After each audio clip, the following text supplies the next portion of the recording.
सहयोग पर Vladimir Ilyich Lenin. मुझे लगता है कि हमारे देश में सहकारी आंदोलन पर पर्याप्त ध्यान नहीं दिया जा रहा है।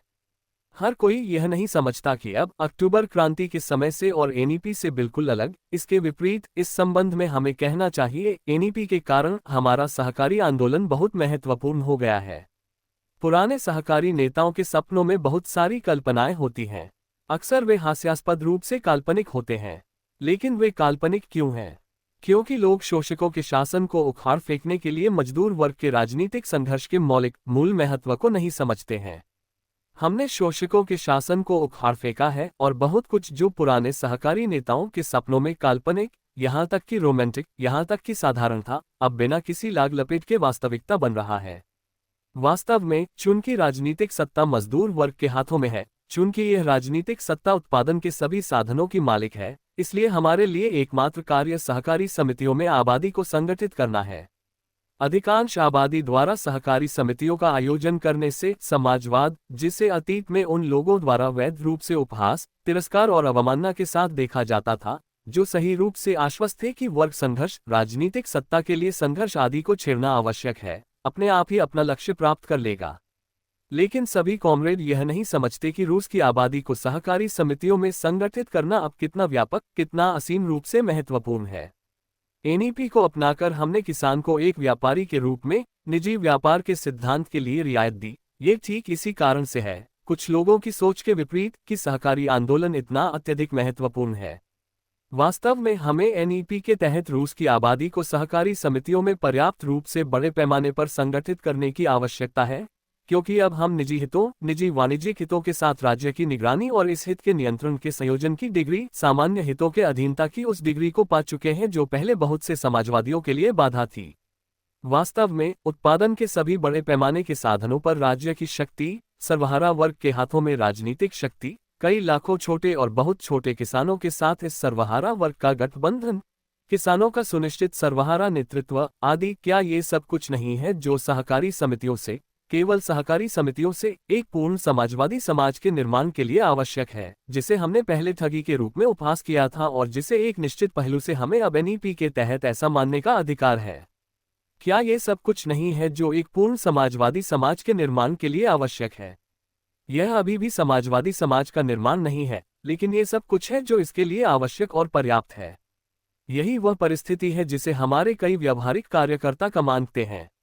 वे सहकारी समितियों को तुच्छ समझते हैं क्योंकि वे उनके असाधारण महत्व को नहीं समझते। पहला, सिद्धांत के दृष्टिकोण से उत्पादन के साधनों का स्वामित्व राज्य के पास होता है, और दूसरा, नई प्रणाली में संक्रमण के दृष्टिकोण से, जो कि किसानों के लिए सबसे सरल, आसान और सबसे स्वीकार्य साधन है। लेकिन ये फिर से एक मौलिक महत्व है। सभी प्रकार के श्रमिक संघों के माध्यम से समाजवाद के निर्माण के लिए शानदार योजनाएं बनाना एक बात है, और व्यवहार में समाजवाद का निर्माण इस तरह से करना सीखना बिल्कुल दूसरी बात है कि हर छोटा किसान इसमें भाग ले सके। यही वह चरण है जिस पर हम अब पहुंच चुके हैं, और इसमें कोई संदेह नहीं है कि इस पर पहुंचने के बाद भी हम इसका बहुत कम लाभ उठा रहे हैं। जब हमने एनईपी को पुनः लागू किया तो हम बहुत आगे निकल गए, लेकिन इसलिए नहीं कि हमने मुक्त उद्यम और व्यापार के सिद्धांत को बहुत अधिक महत्व दिया। हम बहुत आगे निकल गए क्योंकि हमने सहकारी समितियों को नजरअंदाज कर दिया, क्योंकि हम अब सहकारी समितियों को कम आंकते हैं, क्योंकि हम पहले से ही उपरोक्त दो दृष्टिकोणों से सहकारी समितियों के विशाल महत्व को भूलने लगे हैं। अब मैं पाठकों के साथ इस बात पर चर्चा करना चाहता हूं कि इस सहकारी सिद्धांत के आधार पर व्यावहारिक रूप से क्या किया जा सकता है और क्या किया जाना चाहिए। हम किस तरह से और हमें इस सहकारी को बढ़ावा देना चाहिए जिस पर आबादी को संगठित किया जाना चाहिए। लेकिन ये कार्य की केवल सामान्य रूपरेखा है, ये व्यावहारिक कार्य की संपूर्ण सामग्री को विस्तार से परिभाषित और चित्रित नहीं करता है। यानी हमें ये पता लगाना होगा कि सहकारी समितियों में शामिल होने के लिए किस प्रकार का बोनस दिया जाए और हमें इसे किन शर्तों पर देना चाहिए। बोनस का वह रूप जिससे हम सहकारी समिति की पर्याप्त सहायता कर सकें, बोनस का वह रूप जिससे सभ्य सहकारी पैदा हो, और उत्पादन के साधनों के सामाजिक स्वामित्व को देखते हुए पूंजीपति वर्ग पर सर्वहारा वर्ग की वर्ग विजय को देखते हुए सभ्य सहकारी व्यवस्था ही समाजवाद की व्यवस्था है। 4 जनवरी 1923। द्वितीय, जब भी मैंने नई आर्थिक नीति के बारे में लिखा, मैंने हमेशा राज्य पूंजीवाद पर अपने लेख को उद्धृत किया जो मैंने 1918 में लिखा था। इसने कई बार कुछ युवा साथियों के मन में संदेह पैदा किया, लेकिन उनके संदेह मुख्य रूप से अमूर्त राजनीतिक बिंदुओं पर थे। उन्हें लगा कि राज्य पूंजीवाद शब्द का इस्तेमाल उस व्यवस्था के लिए नहीं किया जा सकता जिसके तहत उत्पादन के साधनों पर मजदूर वर्ग का स्वामित्व हो, एक मजदूर वर्ग जिसके पास राजनीतिक सत्ता हो। हालांकि उन्होंने यह नहीं देखा कि मैं राज्य पूंजीवाद शब्द का इस्तेमाल करता हूं सबसे पहले ऐतिहासिक रूप से हमारी वर्तमान स्थिति को तथाकथित वामपंथी कम्युनिस्टों के साथ मेरे विवाद में अपनाई गई स्थिति से जोड़ने के लिए। साथ ही मैंने उस समय तर्क दिया था कि राज्य पूंजीवाद हमारी मौजूदा अर्थव्यवस्था से बेहतर होगा। मेरे लिए यह महत्वपूर्ण था कि मैं सामान्य राज्य पूंजीवाद और असामान्य, यहां तक कि बहुत ही असामान्य राज्य पूंजीवाद के बीच निरंतरता दिखाऊं, जिसका मैंने पाठक को नई आर्थिक नीति से परिचित कराते हुए उल्लेख किया था। दूसरे, व्यावहारिक उद्देश्य हमेशा मेरे लिए महत्वपूर्ण था और हमारी नई आर्थिक नीति का व्यावहारिक उद्देश्य रियायतों को पट्टे पर देना था। मौजूदा परिस्थितियों में हमारे देश में रियायतें निस्संदेह एक शुद्ध प्रकार की राज्य पूंजीवाद होती। इसी तरह मैंने राज्य पूंजीवाद के बारे में तर्क दिया। लेकिन इस मामले का एक और पहलू है जिसके लिए हमें राजकीय पूंजीवाद की जरूरत पड़ सकती है, या कम से कम उससे तुलना की जरूरत पड़ सकती है। ये सहकारी समितियों का सवाल है।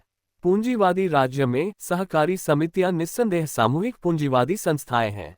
इसमें भी कोई संदेह नहीं है कि हमारी वर्तमान आर्थिक परिस्थितियों में जब हम निजी पूंजीवादी उद्यमों को, लेकिन किसी अन्य तरीके से नहीं बल्कि राष्ट्रीयकृत भूमि पर, और किसी अन्य तरीके से नहीं बल्कि मजदूर वर्ग के राज्य के नियंत्रण में लगातार समाजवादी प्रकार के उद्यमों, उत्पादन के साधन जिस भूमि पर उद्यम स्थित है और उद्यम जो समग्र रूप से राज्य के हैं के साथ जोड़ते हैं, तो तीसरे प्रकार के उद्यम सहकारी समितियों के बारे में सवाल उठता है, जिन्हें औपचारिक रूप से अन्य से मौलिक रूप से भिन्न एक स्वतंत्र प्रकार के रूप में नहीं माना जाता था।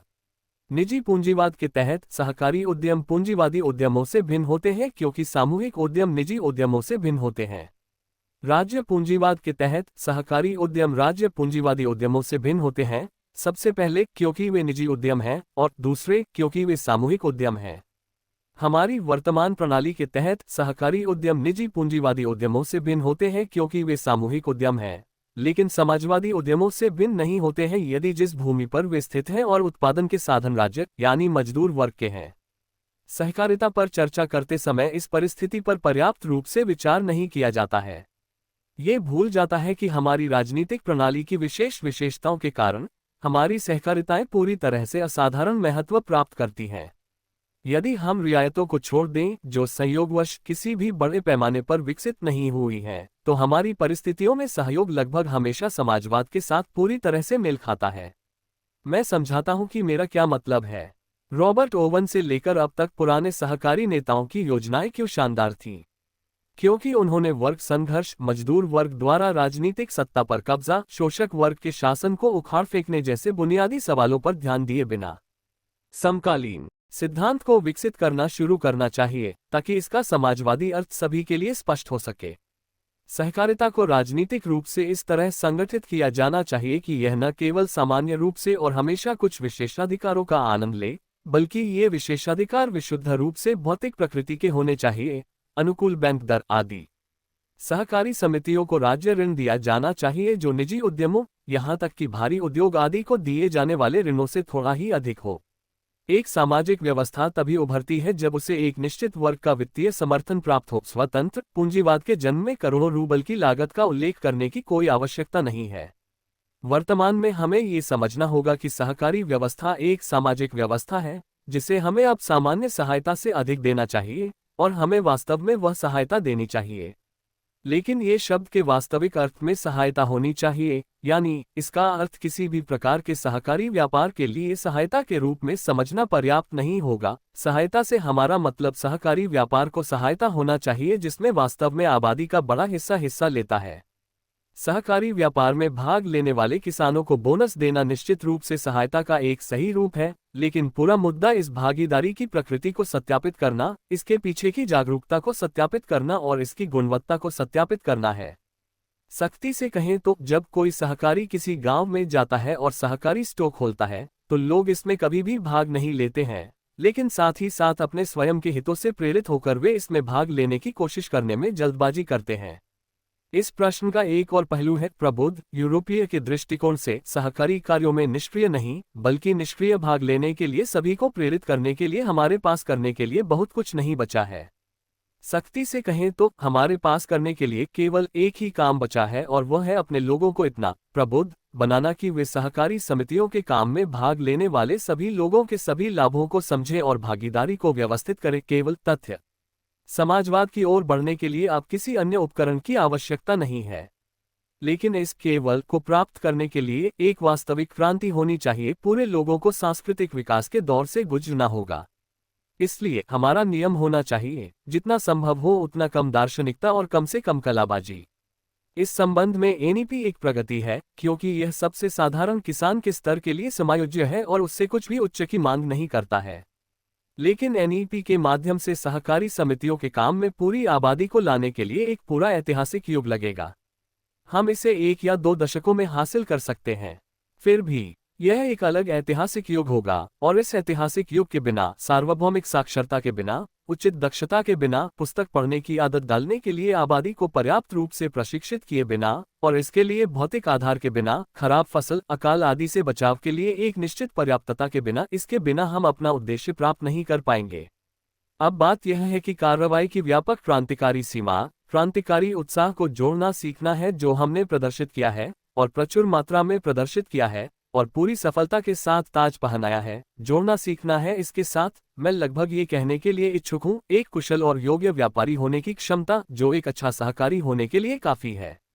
व्यापारी होने की क्षमता से मेरा मतलब एक सुसंस्कृत व्यापारी होने की क्षमता है। उन रूसी या किसानों को जो सोचते हैं कि चूंकि वे व्यापार करते हैं इसलिए वे अच्छे व्यापारी हैं, उन्हें ये बात अपने दिमाग में अच्छी तरह बैठा लेनी चाहिए। ये सब कुछ नहीं है। वे व्यापार करते हैं लेकिन ये सुसंस्कृत व्यापारी होने से बहुत दूर है। वे अब एशियाई तरीके से व्यापार करते हैं लेकिन एक अच्छा व्यापारी होने के लिए यूरोपीय तरीके से व्यापार करना चाहिए। वे इस मामले में एक पूरे युग से पीछे हैं। निष्कर्ष में सहकारी समितियों को अनेक आर्थिक, वित्तीय और बैंकिंग विशेषाधिकार दिए जाने चाहिए। यही वह तरीका है जिससे हमारे समाजवादी राज्य को उस नए सिद्धांत समाज को शांतिपूर्वक समाजवाद में बदलने का सपना देखा था। इसलिए हम इस सहकारी समाजवाद को पूरी तरह से शानदार मानते हैं और सहकारी समितियों में आबादी को संगठित करके वर्ग दुश्मनों को वर्ग सहयोगियों में और वर्ग युद्ध को वर्ग शांति, तथाकथित वर्ग संघर्ष विराम में बदलने के सपने को रोमांटिक और यहाँ तक कि तुच्छ भी मानते हैं। निस्संदेह वर्तमान समय के मौलिक कार्य के दृष्टिकोण से हम सही थे क्योंकि राजनीतिक सत्ता और राज्य के लिए वर्ग संघर्ष के बिना समाजवाद की स्थापना नहीं हो सकती। लेकिन अब देखिए कि चीजें कितनी बदल गई हैं। जब राजनीतिक सत्ता मजदूर वर्ग के हाथों में है, अब जब शोषकों की राजनीतिक सत्ता को उखाड़ फेंका गया है और उत्पादन के सभी साधन सिवाय उनके जिन्हें मजदूर राज्य स्वेच्छा से रियायतों के रूप में निर्दिष्ट शर्तों और एक निश्चित समय के लिए शोषकों को छोड़ देता है, मजदूर वर्ग के स्वामित्व में है। अब हम ये कहने के हकदार हैं कि हमारे लिए सहयोग का विकास ऊपर उल्लिखित मामूली अपवाद के साथ समाजवाद के विकास के समान है और साथ ही हमें ये भी स्वीकार करना होगा कि समाजवाद के बारे में हमारे पूरे दृष्टिकोण में एक क्रांतिकारी परिवर्तन हुआ है। क्रांतिकारी परिवर्तन यह है, पहले हम राजनीतिक संघर्ष, क्रांति, राजनीतिक सत्ता जीतने आदि पर मुख्य जोर देते थे और हमें देना ही था। अब जोर बदल रहा है और शांतिपूर्ण संगठनात्मक सांस्कृतिक काम पर जा रहा है। मुझे कहना चाहिए कि जोर शैक्षिकी कार्य पर जा रहा है। अगर यह हमारे अंतर्राष्ट्रीय संबंधों के लिए नहीं होता, अगर ये तथ्य नहीं होता कि हमें विश्व स्तर पर अपनी स्थिति के लिए लड़ना है। हालांकि अगर हम इसे छोड़ देते हैं और खुद को आंतरिक आर्थिक संबंधों तक सीमित रखते हैं तो हमारे काम में जोर निश्चित रूप से शिक्षा पर जा रहा है। हमारे सामने 2 मुख्य कार्य हैं जो इस युग का निर्माण करते हैं। हमारे राज्य तंत्र को पुनर्गठित करना जो पूरी तरह से बेकार है, जिसे हमने पिछले युग से पूरी तरह से अपने हाथ में ले लिया था। पिछले 5 वर्षों के संघर्ष के दौरान हम इसे पूरी तरह से पुनर्गठित नहीं कर पाए और न ही कर पाए। हमारा दूसरा कार्य किसानों के बीच शैक्षणिक कार्य है और किसानों के बीच इस शैक्षणिक कार्य का आर्थिक उद्देश्य किसानों को सहकारी समितियों में संगठित करना है। यदि पूरा किसान वर्ग सहकारी समितियों में संगठित होता तो हम अब तक समाजवाद की धरती पर दोनों पैरों से खड़े होते।